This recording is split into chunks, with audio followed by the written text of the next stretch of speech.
जइबू साथी हम नहीं जियब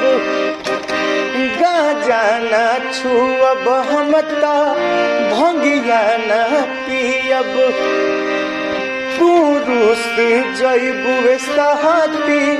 हम नहीं जियब अरे जुटवा के जटा हमर कहस दाना अरे भस्म भभूत तनी घास दाना गौरा हो हंस दाना भस्म भभूत तनी घास दाना गौरा हो हंस दाना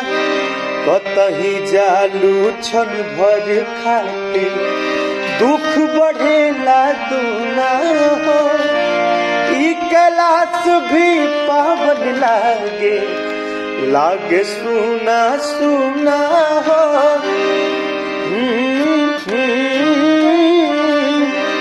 कतही जालू छन भर खाते